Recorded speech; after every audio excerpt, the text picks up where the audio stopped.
This is SportsJam. I'm Doug Doyle. The Emirates FA Cup Trophy's inaugural tour in New York City is underway. The Emirates FA Cup, which is behind our guest right now, is one of soccer's most prestigious tournaments. It's making its landmark appearance in New York City for the first time. The NYC takeover has led to exhilarating lineup of events, including collaborations with local sports teams and celebrities, and surprise interactions with fans. And one of the U.S. legends lending his support to the trophy's historic visit is Tim Howard, who in May will be inducted into the National Soccer Hall of Fame. Tim, great to have you on Sports Jam. So good to be here. Thank you for that introduction and the beautiful cup behind me. We're happy to be here.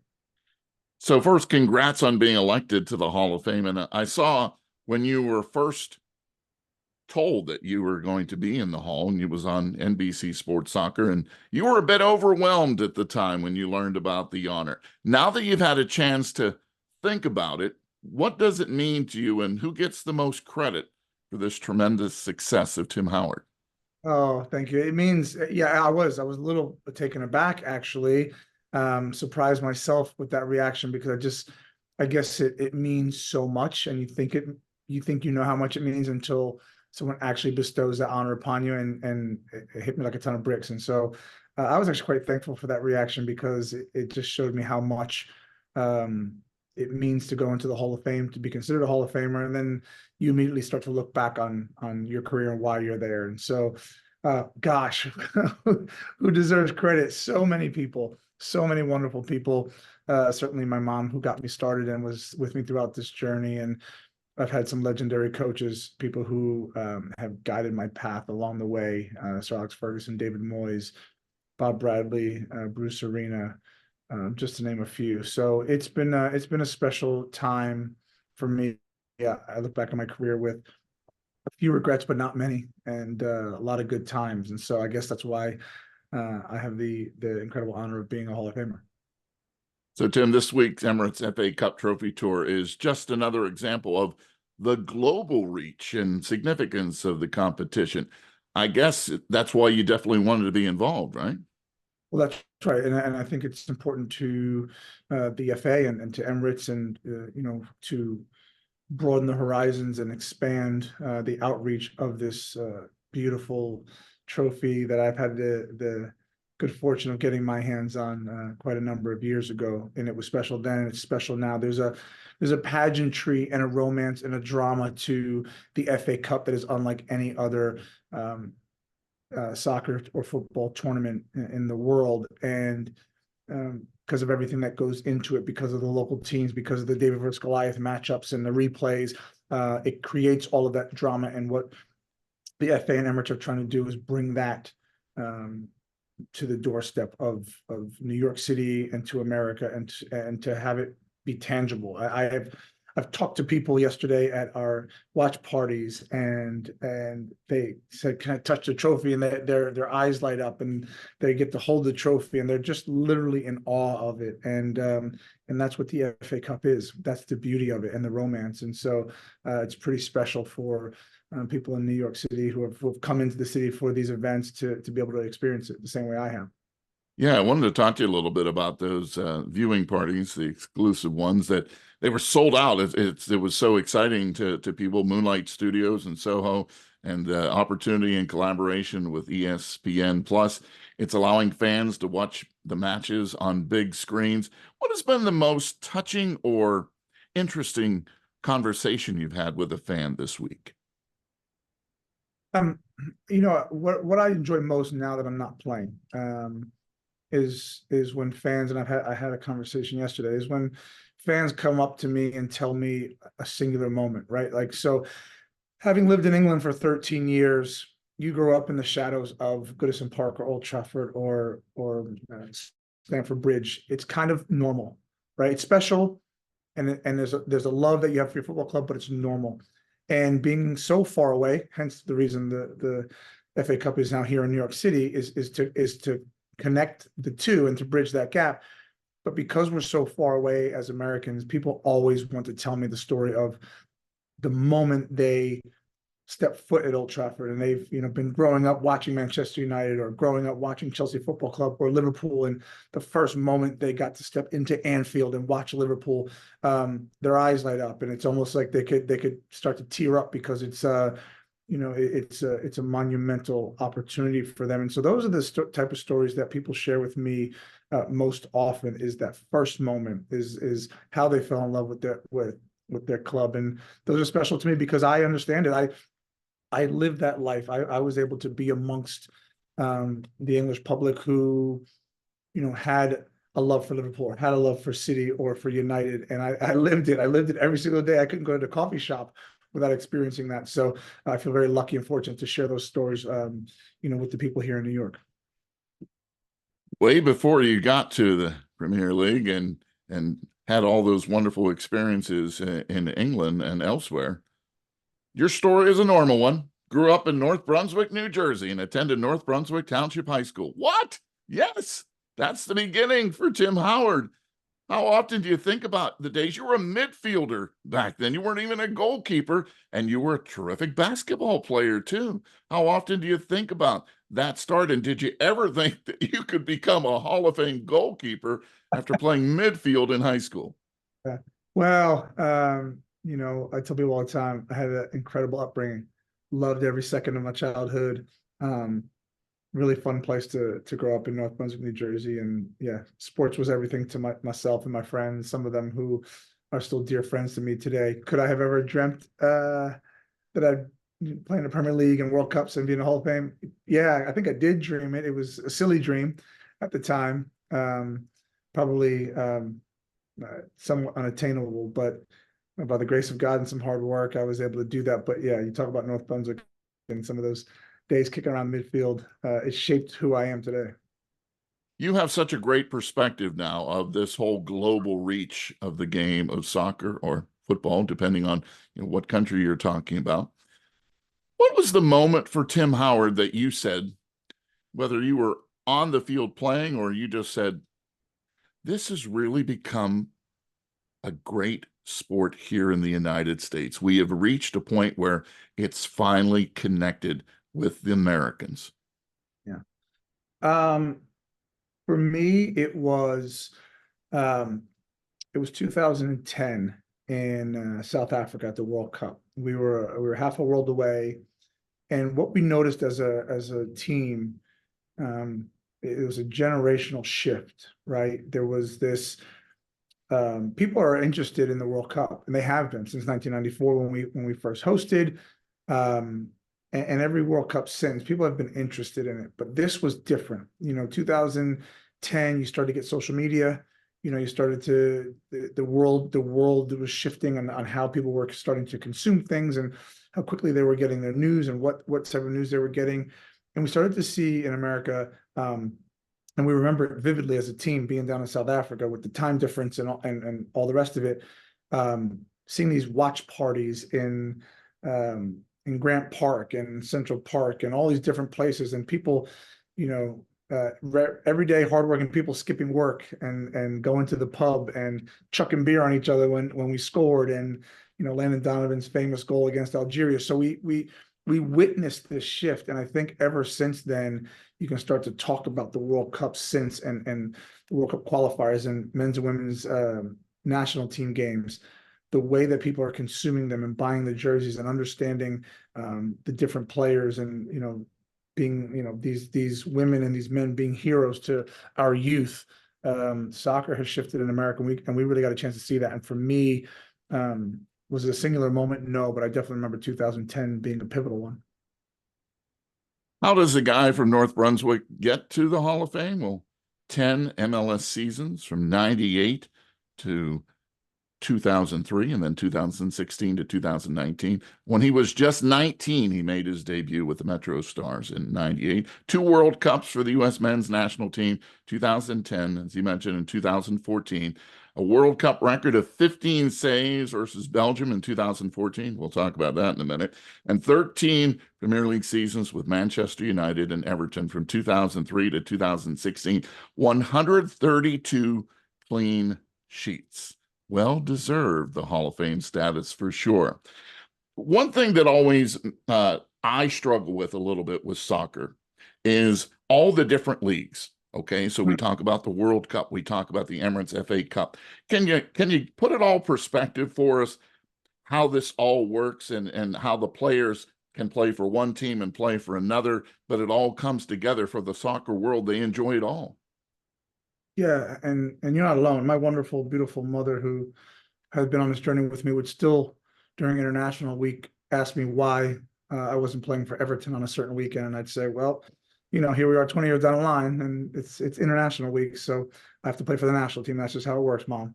So yeah, it's interesting. There's a bunch of different match windows throughout the year where you have to fit in national team games, and during those periods, all the club soccer stops, and then it starts up again the next week. And so I think the good side of that is just a lot of football to consume, a lot of good football, a lot of different teams to support.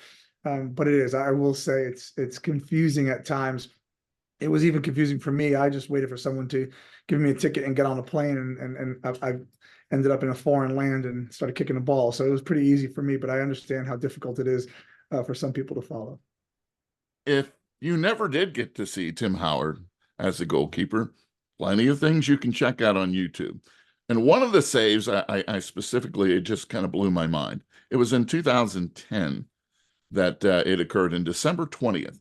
And you showed everyone what you're really about. After making an initial save on a strike, and the ball kind of went off your fingers and then hit the goalpost, and you had to rush back because there were a couple of strikers behind you, and somehow you kept them from putting the rebound in the net.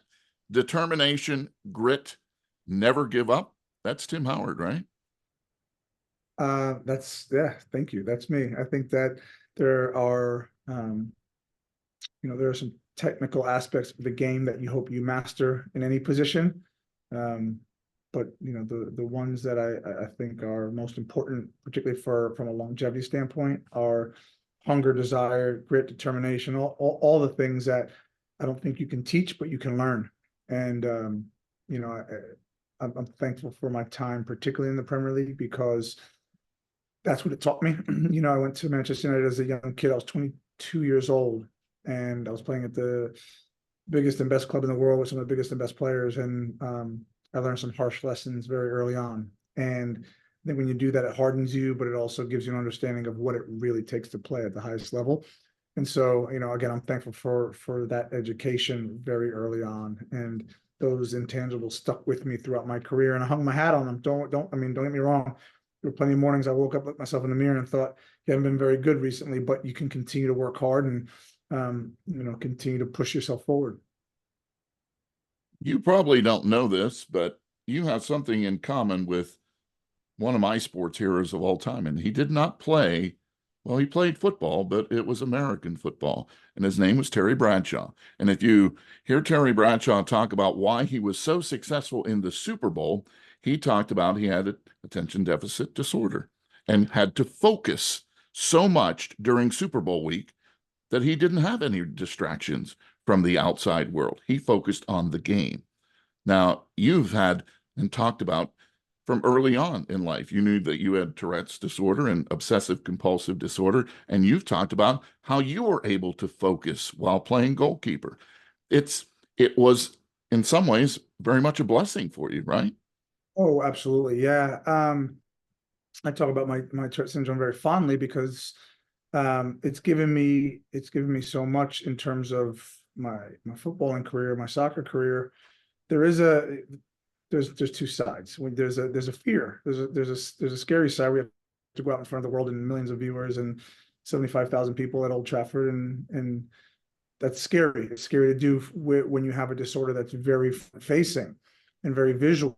But the other side of it is um, the field always gave me a reprieve from having to focus on my ticks. It gave me an opportunity to focus on the noise and the crowd and the ball and the players, and really the task at hand. The task at hand was winning and communicating with my team and physically making saves. And that was the most beautiful distraction ever. And I got a chance to do that nearly every day and every week for 2 hours. I got an opportunity to do that. And so, yes, there's 100% a positive to it where you start to hyper focus on something other than, a disorder. And that's something that I've thrived in, and I've tried to be on the other side, a voice for the voiceless, and advocate for young kids with TS who are, newly diagnosed and don't know which way is up, and they feel like there is nowhere to turn. And it's been a pleasure and an honor to represent them.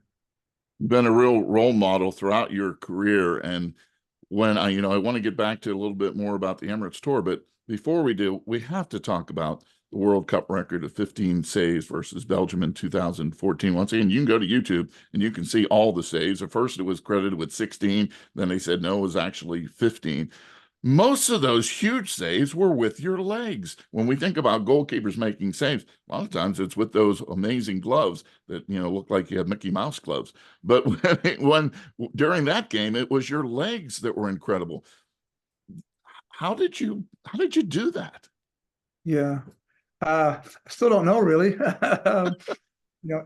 Instinctual. I talk to, when I talk to young goalkeepers, I always say, use your length, use your, get those long limbs in the road, take up good positions, make sure your angles are right. I think that's the staple of any good goalkeeper is decision making and taking up the right angles. And once you do that, as I said, get all your limbs in the road. They're there, use them. So, I try and in a position that's really hard to dictate, try and dictate where shooters are gonna put the ball. And on that night, just kind of found a really good rhythm. Got lucky a few times, but ultimately was in the right place at the right time and made some good saves. As they say, better to be lucky than good on some plays, right? I wanted to see, what have you learned from this U.S. tour when it comes to the Emirates FA Cup Trophy Tour? Has it changed you in any way? What I've learned about the FA Cup is I knew how special it was, right? I've been one of the very fortunate people to get my hands on it and lift it and feel that pageantry on the day. But what the FA and Emirates have done is they've allowed everybody to feel that. And I kind of knew the hunger and the passion would be there. I live in New York City and been all over America, and I know the hunger that we have for the game of football.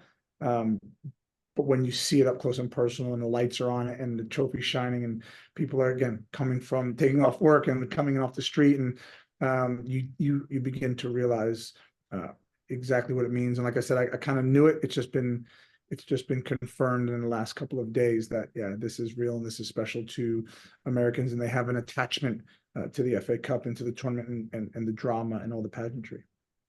The World Cup's final is coming to East Rutherford, New Jersey in 2026. Had the announcement earlier this month.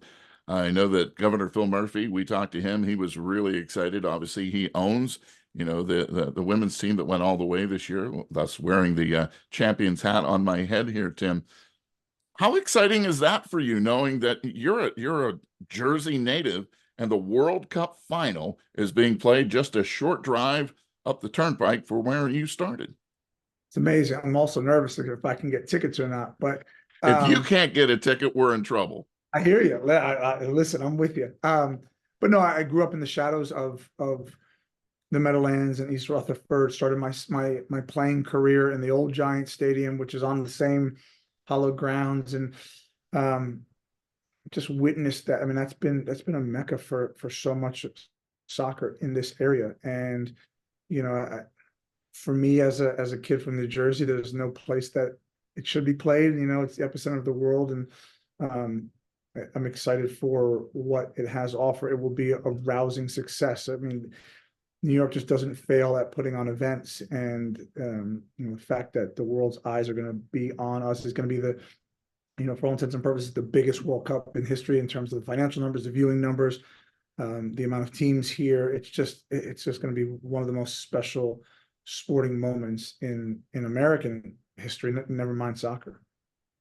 I asked my sports students just yesterday if you had an opportunity to talk to Tim Howard, what would you want to know? And one of the students at Brookdale Community College said, What's the biggest difference, in your opinion, when it comes to international play and playing in the MLS? Hmm. Um, I think that it is, when I went abroad to play, it was the best players from around the world. You talk about quality versus quantity.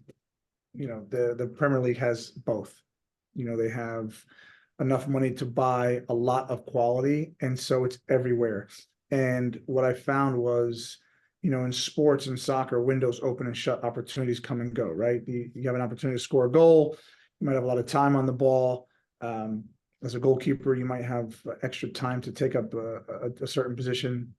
It is warp speed. The game abroad is played at such a high pace, such a fast pace. It's very unforgiving and unrelenting, and that's why you see so many heroes and villains, because there's so many opportunities to make mistakes, and there's so many opportunities for glory. But that would be the biggest difference. So as we wrap up this edition of Sports Jam and the Emirates FA Cup Trophy's inaugural tour in New York City, you've done a lot of things now. So what's the next step in the career for Tim Howard? I know you do some broadcasting, but you wanted to be a part of this event. How do you see your role now moving forward? Great question. Yes, I love my team at NBC, and the job that we do covering the Premier League. Love so I really enjoy broadcasting. I would hope that that continues for a very long time, but I do enjoy being around football in so many different capacities. So opportunities are endless, and the game has offered and continues to offer opportunities. But first and foremost, I'm focused on television. So I love it. So I lied. One last question. During your Hall of Fame induction in May, does mom get the first hello or kind of shout out during the speech? She'll get an important one. I haven't written a speech yet, so timing. Not sure where she falls, but she'll know how important she is. The incredible Tim Howard has been our guest here on Sports Jam. The Emirates FA Cup Trophy's inaugural tour in New York City is well underway this week, and people are getting a chance to meet Tim. If they haven't already, you might have met him in North Brunswick High School back then. This is my first opportunity to talk with this wonderful individual, and I thank you for being a part of Sports Jam. Thank you. Thank you for having me. Appreciate you.